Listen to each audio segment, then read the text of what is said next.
Right, bro. What's the best way to train to build muscle? And notice I said build muscle, not lose fat. So if you've seen any of my other videos, you probably know that I don't recommend training or working out to lose weight. The way you lose weight is with diet. But if you've followed some of the principles I've talked about, or you've managed to get your weight down to a reasonable level and you want to build some muscle, the only way you can build muscle is in the gym with resistance training. Diet loses fat, training builds muscle. So if you're going to build muscle, like with if you're going to lose fat, you want to do it in the optimal way. So what is the optimal way to build muscle? And I think my friend has discovered the answer. And I'll do a couple of videos on this because it will take some explaining. But I delved deep into diet because I had an issue with weight and I wanted to find the most effective way that's actually sustainable to lose weight, and that was the carnivore diet. It was the only thing that worked. I tried every diet and I wasn't married to one idea. I would do whatever works, and carnivore diet is what works. So if you're trying to lose weight, it's the carnivore diet.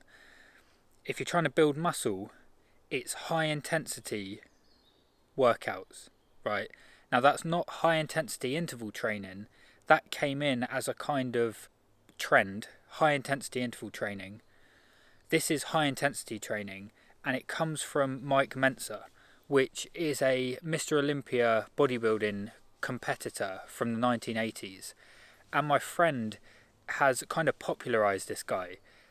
Now, bearing in mind, he was around, he competed against Arnold Schwarzenegger, and you probably know Arnold Schwarzenegger's name, but you don't know Mike Mentzer's name. And if you do, it might be because you've been exposed to him through some of my friend's videos. So he came across this guy and another guy called Arthur Jones, and they are proponents for minimum effective dose training.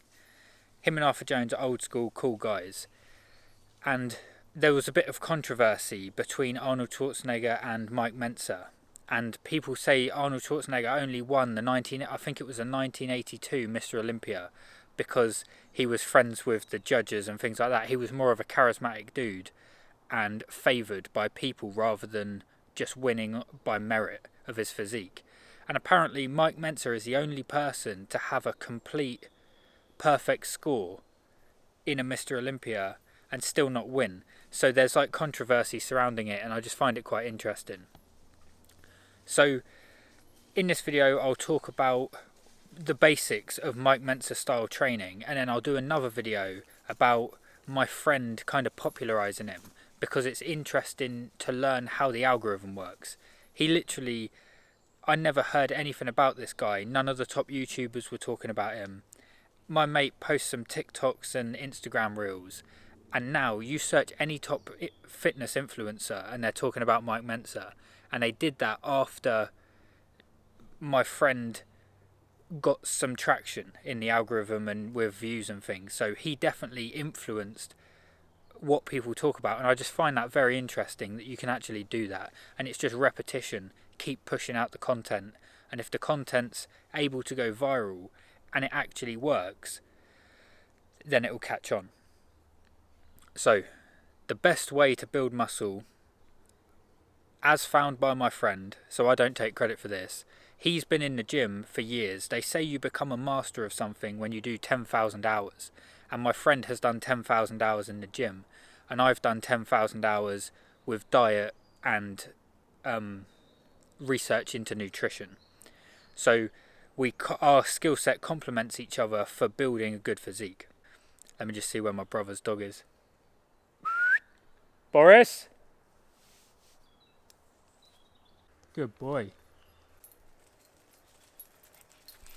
Good boy. So the best way to build muscle is with brief, intense, infrequent workouts. So I'll explain what that means. Brief means while other people are spending 45 minutes to 2 hours in the gym. I've got a friend that I used to work with, and he would literally go in the gym and do arms for 2 hours. And there are a lot of people that think volume, and this was what Arnold Schwarzenegger promoted. This is why there's a lot of conflict. Volume is key. That was the old pumping iron era kind of mentality. And I think Mike Mentzer was a black sheep because he wasn't doing that. He was trying to spend the least amount of time in the gym, and it just so happens that once you hit the minimum effective dose, there's no real benefit, there's diminishing returns to do any more. So you keep the workouts brief. And the way he proposes you do that is to only do 1 set per exercise. So while other people do 4 sets per exercise, is that Boris? Where is he? There he is. While other people are doing 4 sets per exercise with 12 reps per set, so you do arms, bicep curls, you do 1 set of 12, then you do another set of 12, then you do another set of 12 and another one. 4 sets. Mike Mentzer says do one working set. So you do a warm-up set, which is whatever weight you need to get about 15 reps, and depending on the exercise the parameters will vary. But you do bicep curls, warm up, and you're not trying to go to failure, you're just warming up the muscle. Then you pick a weight that is going to let you fail at 6 to 9 reps. So you'll only want to get at the most 9 reps. Then you do 1 set of bicep curls to failure, to absolute failure, and there's a few techniques you can use to get to absolute failure, and then that's done. And then you move on to the next exercise. And if you're only doing 4 exercises per workout, your workouts are about 20 minutes long. And on leg day, when I train with my friend, even when there's 3 of us training together, the whole leg workout's still like half an hour. Well, while other people on their own, they're not swapping between people, their workouts are hour and a half. So that's the brief. You want to do 1 set and less exercises. Intense is kind of the key to the whole thing, and this might be a new thing. You might think you're going intense, but after seeing my friend train, he really took this on board and has really implemented it. And it's only when you see someone do it, you can say, oh yeah, I'm going to train intense, I always train intense. But until you see like blood vessels popping out, like there's a different level to it. So that allows you to reach failure as well. So intensity. So if you think about it, if you're doing 4 sets, how intense can your sets be? Because if you have more in the tank and you can go again, then it obviously wasn't that intense. So it wants to be so intense that you physically, a second set is pointless. So a way you can do this is the Mentzer style training kind of lends itself to having a training partner, because you need them to assist and allow you to get to failure. So say with a bicep curl, if on number 5 you can get it all the way up and then you put it down, and then number 6 is going to be your last one that you fail on, you can only get it halfway. Your friend or your training partner will help you lift it up, and then you slowly let it down, and that negative movement is failure. You physically can't pick it up anymore. So you have training partner to spot you and help you go to failure, and that's intense. So like with a bench press, if you can press it up, that's only you've succeeded. That wasn't to failure. And if you let it down and you can press it up again, that's still not failure. But if you let it down and it's on your chest and it physically requires someone else to help you to take a bit of the weight off, and then they let you drop it back down on your chest and then pick it up off you, you've fully failed. So that's the intensity. You want to go to absolute failure. Again, that's different to how most people train. Most people do 4 sets, not to failure. They count to 12. When they hit 12, they stop.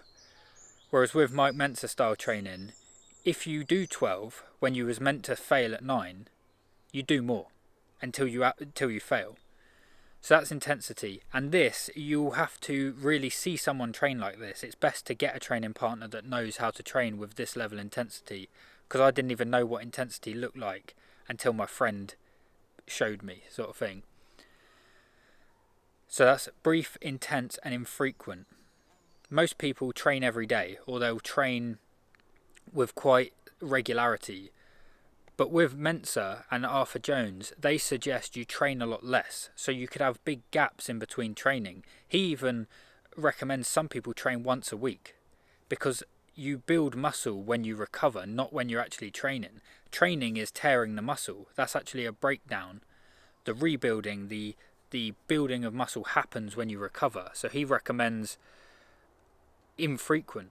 You train less. So with my friend's current plan, he works out Tuesday. It's every other day basically. So it's never back-to-back workout sessions, and you probably know people that train 5 days a week back-to-back. So brief, intense, infrequent is how you build muscle, and I honestly think this is the optimal way, and you'll spend less time in the gym. So there's so many upsides to training like this. The only downside would be if you like being in the gym socially, if you're like a gym rat and the more time in the gym the better, then you could still just train like this and train other people, because otherwise you're overtraining. So Mike Mentzer would say even doing a second set is overtraining. I just need to go look for my dog. There he is. Good boy. Good boy. Good boy.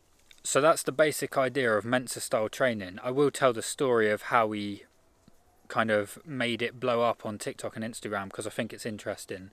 But I will probably do a series. I really like Sam Sulek style videos. I've been dabbling with the idea of making more kind of like PowerPoint presentation videos, but I don't think that's for me. I like chatting to you just in the woods, what's going on, and it will get less views. There's ways you can optimize for views, but I don't think that's the best thing for me moving forward. I'd rather just talk about my experience. So for a while I've been focused on losing weight, and I go to the gym, but I don't do it with any kind of goal in mind. In fact, when I focus more on the gym, my weight loss goals diminish because of reasons I've spoke about. Increase appetite, then you start eating more. That wasn't my focus. But now I've reached a point where I've been doing the diet for so long, because you tend to get complacent, and then that's when you slip up and start binge eating. But I trust myself enough, and I'm mindful that this could happen, that I can start training with intensity and keep the hunger and the eating under control.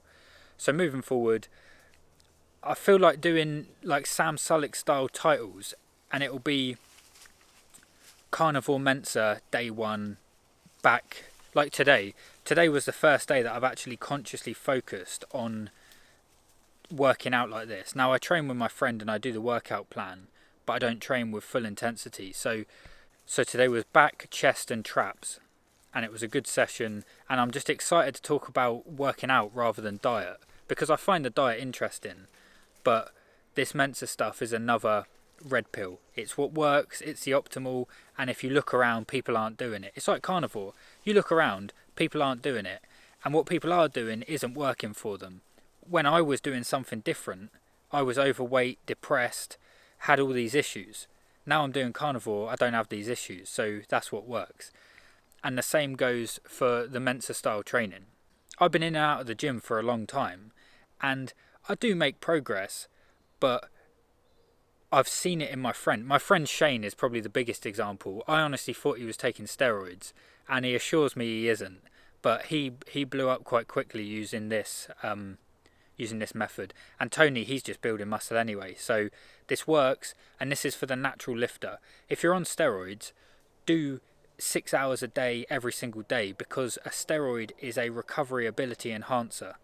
If you're a natural person, you need a full day. After any intense exercise, you need a full day rest. Don't train back to back. I'm going to have fun talking about this because I know it works and I see the results in my friends, and I'm excited to start it myself. It hasn't been my main focus. One of my main focus has been getting this YouTube channel going, and I've realised YouTube is a hard goal to have because it's out of your control to some degree. The algorithm will do what it's going to do. If you go in the gym and lift brief, intense, infrequent, and eat right, you'll build muscle. If you eat a carnivore diet, you'll lose fat. These things, although people struggle with them, and I struggled with weight for about 10 years, it's actually quite easy. Well, not easy, it's simple. If you do the thing, it's clockwork, it's cause and effect. But with the YouTube goal, I've found there are other factors at play, and you have to do what the algorithm wants you to do to go viral. And some of those things I don't want to do, which is like take a load of caffeine and talk quickly and keep engagement. I'd rather just chat to you, and if you find it useful, you find it useful. So hope that helps.